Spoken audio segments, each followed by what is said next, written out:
नमः संस्कृताय मित्रों, आज एक बार फिर आप लोगों का स्वागत है मेरे YouTube चैनल रवि रंजन झा में।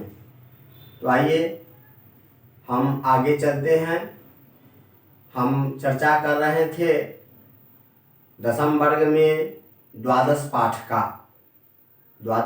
का शीर्षक है कर्णस्य दानवीरता, अर्थात कर्ण की दानवीरता। इसका 2 भाग हम लोग पढ़ चुके हैं। आज अंतिम भाग, तीसरा भाग पढ़ेंगे।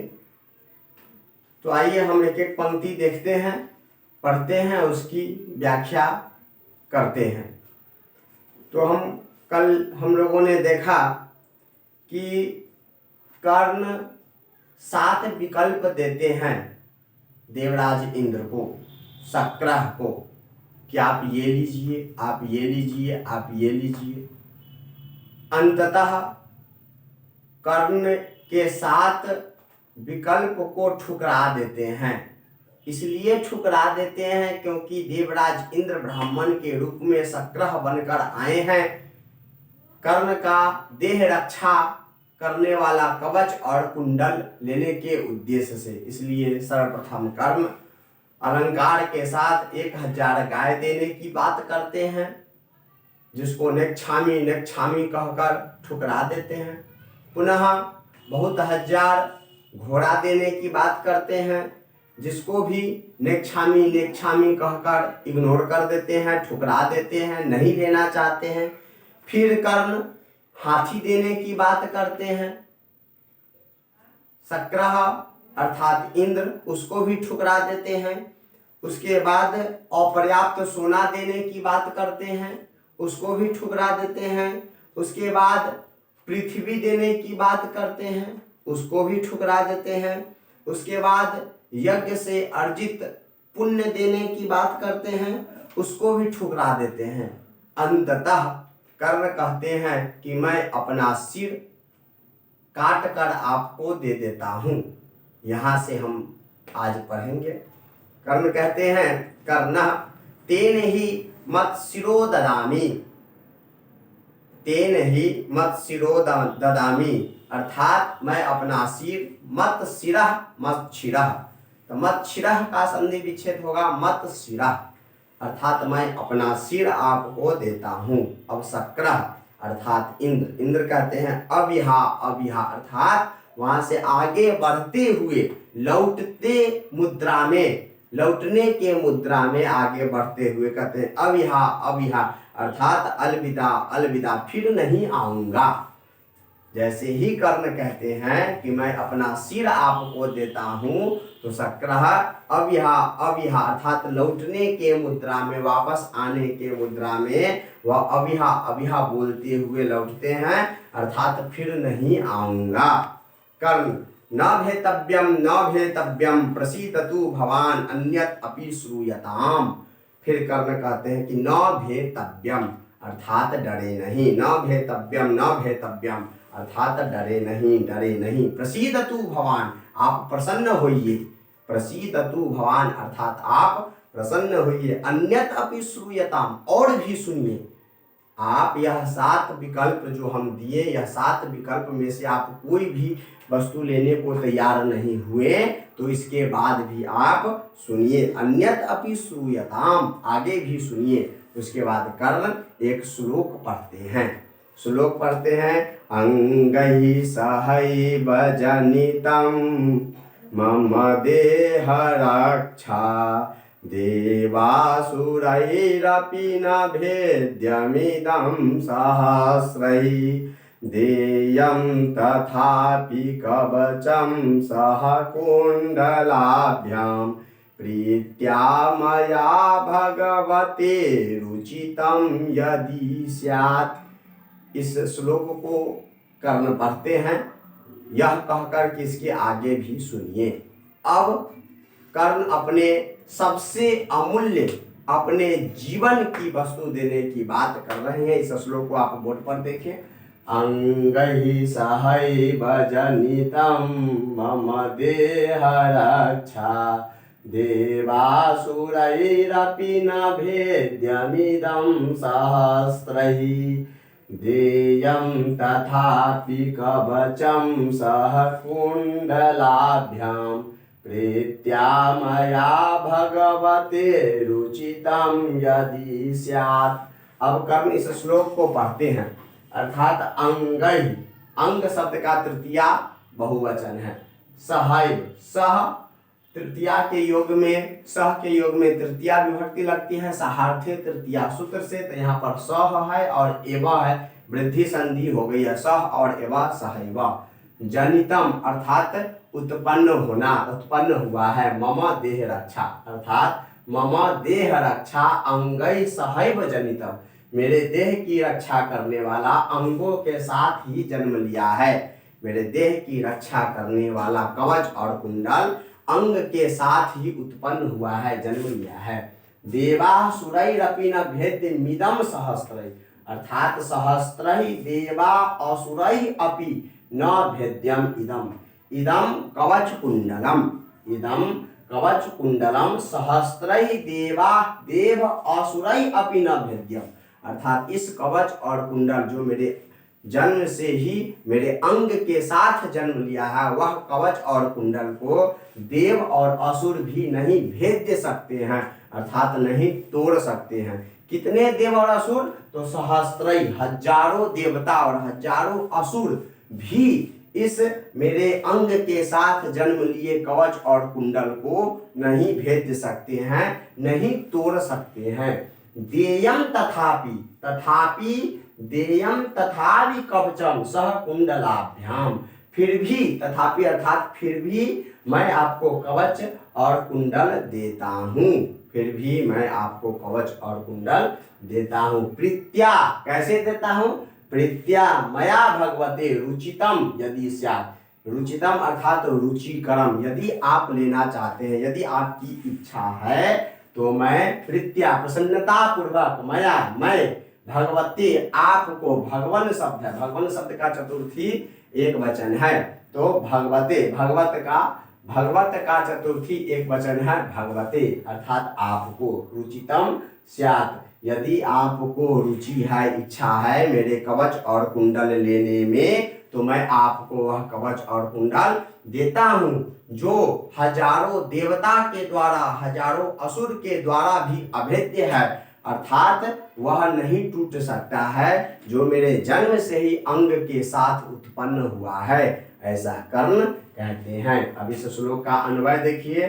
श्लोक है अंगै सहैव जनितं मम देह रक्षा देवासुरैरपि न भेद्यमिदं सहस्रै देयं तथापि कवचं सह कुंडलाभ्यां प्रीत्या मया भगवते रुचितं यदि स्यात्, अर्थात अन्वय देखिए।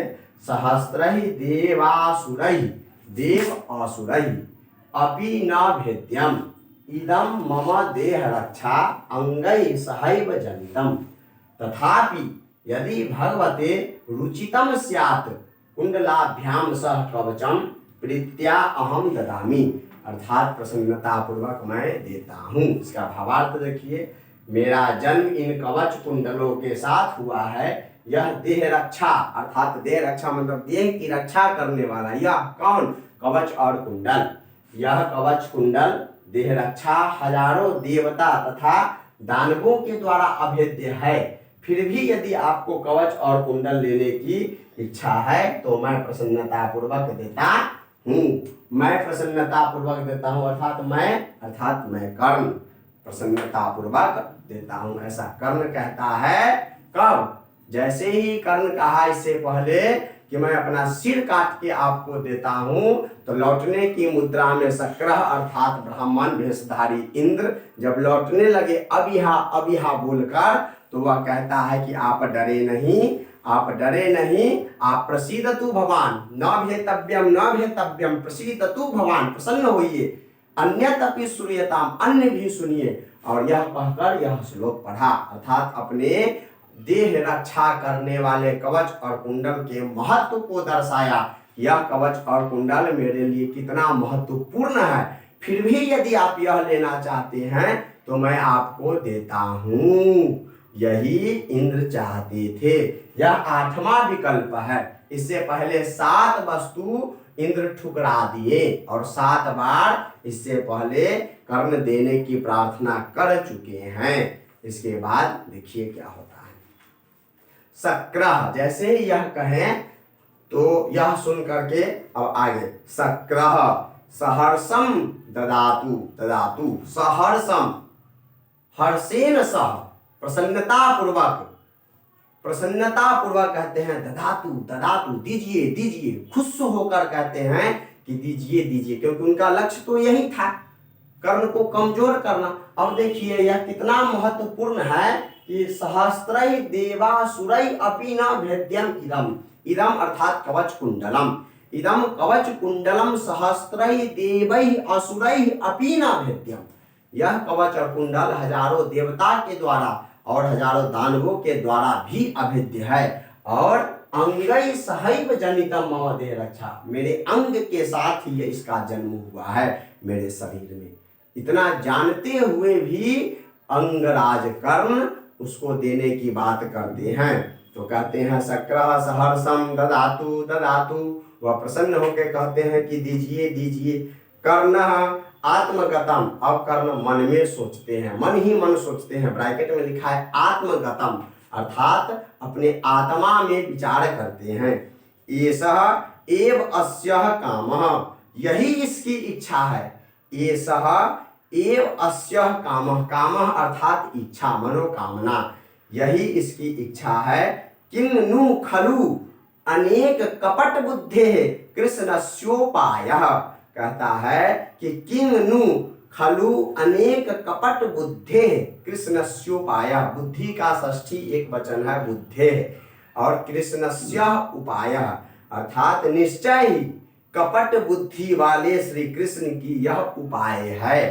यह मन में सोचता है, यह जब कहा कि मैं कवच और कुंडल देना चाहता हूं, तो यह सुन करके प्रसन्न होकर के ब्राह्मण कहते हैं, ब्राह्मण भेषधारी इंद्र कहते हैं कि दीजिए दीजिए। तो ब्राह्मण भेषधारी इंद्र के एक्टिविटी से, उनकी गतिविधि से वह समझ गए कि यह कोई साधारण ब्राह्मण नहीं है। निश्चित ही यह निश्चित बात है कि निश्चय ही यह कपट बुद्धि वाले कृष्ण की योजना है, उपाय है, उपाय माने योजना।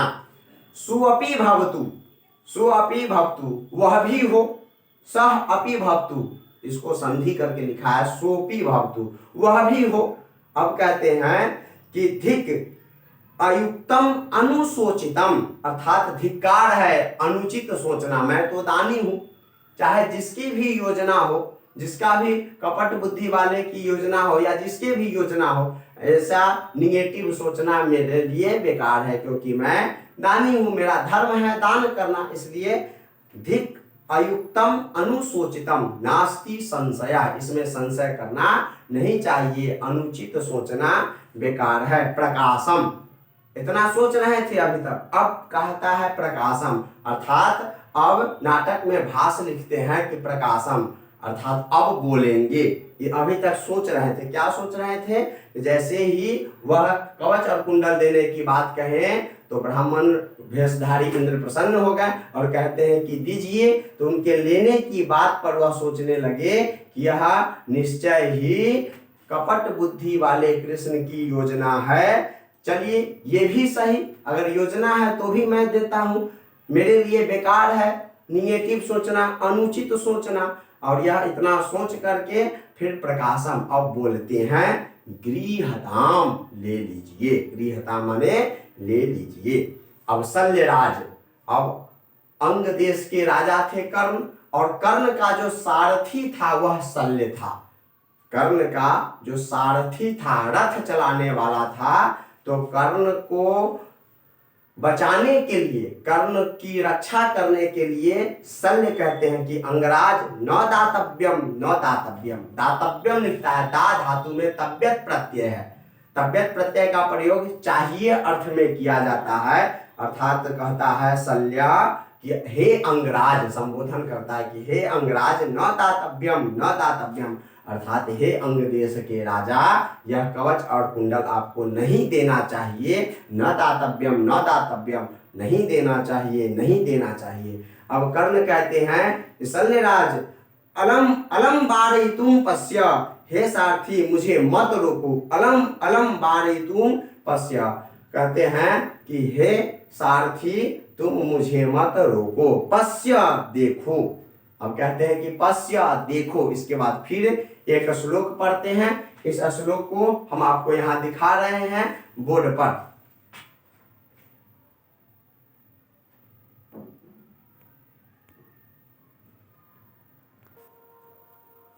चलिए, तो जैसे ही कर्ण को उसका सारथी शल्यराज रोक रहे थे, तो अपने सारथी को कर्ण मना करते हैं कि शल्यराज अलम अलम वारयितुम पश्य, हे सारथी मुझे मत रोको, पश्य और देखो।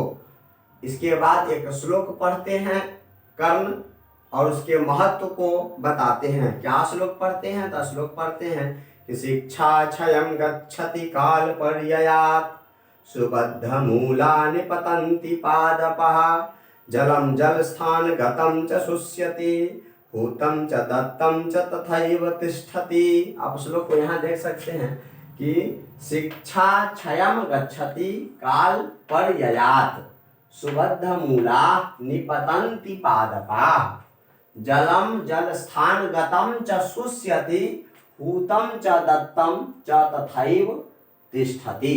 कहते हैं कि शिक्षा क्षयं गच्छति काल पर्ययात्। काल पर्ययात् का मतलब क्या होता है? तो काल पर्ययात् का पर्ययः शब्द है।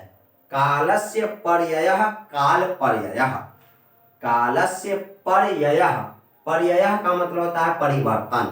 कालस्य पर्ययः काल पर्ययः, तस्मात् काल पर्ययात्, अर्थात कालस्य पर्ययः, कालस्य परिवर्तनम, काल का परिवर्तन, समय का परिवर्तन, और उससे अर्थात समय के परिवर्तन से, तस्मात् काल पर्ययात्, तो समय के परिवर्तन से अर्थात समय के बीत जाने से शिक्षा क्षयं गच्छति, शिक्षा अर्थात सीख, ज्ञान, क्षयं गच्छति समाप्त हो जाती है।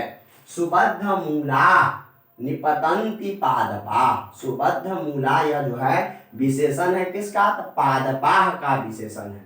सुबद्ध मूला पादपाह निपतन्ति, पादपाह माने पौधा, पेड़। कैसा पेड़? तो सुबद्ध मूला, मूल, मूल का मतलब होता है जड़। सुबद्ध, सुबद्धाह मूला, सुबद्ध मूला पादपाह निपतन्ति, अर्थात जिस पेड़ का जड़ सुंदर ढंग से मजबूत है, बहुत बढ़िया ढंग से मजबूत है, जो बहुत सॉलिड खड़ा है, जो बहुत मजबूत है, जिसका पकड़ मिट्टी में बहुत अच्छा है, वह पेड़ भी समय बीत जाने के बाद, काल पर्ययात हो जाने के बाद गिर जाते हैं। निपतन्ति, गिर जाते हैं। नी उपसर्ग पूर्वक पत धातु का लट लकार प्रथम पुरुष बहुवचन रूप है। निपतति, निपततः, निपतन्ति रूप चलता है, अर्थात सुंदर ढंग से जमीन को पकड़े हुए वृक्ष भी समय बीत जाने के बाद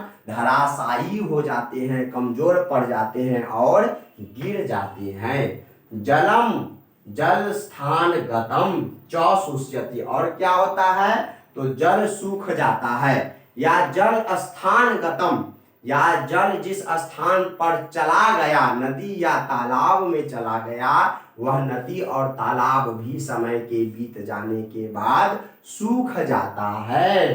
परंतु हूतम च दत्तम च तथैव तिष्ठति, लेकिन हूतम, हू धातु है, हू हवने धातु है, अक्त प्रत्यय है। हूतम अर्थात हवन किया हुआ, अदत्तम दान दिया हुआ, तथैव तिष्ठति वह हमेशा हमेशा के लिए स्थित रहता है। ऐसा कर्ण किसको कहते हैं? अपने सारथी को कहते हैं, शल्यराज को कहते हैं, और कहते हैं कि यह कवच और कुंडल देने से तुम मुझे नहीं रोको, क्योंकि यह दान हमारा सदा सदा के लिए रहेगा।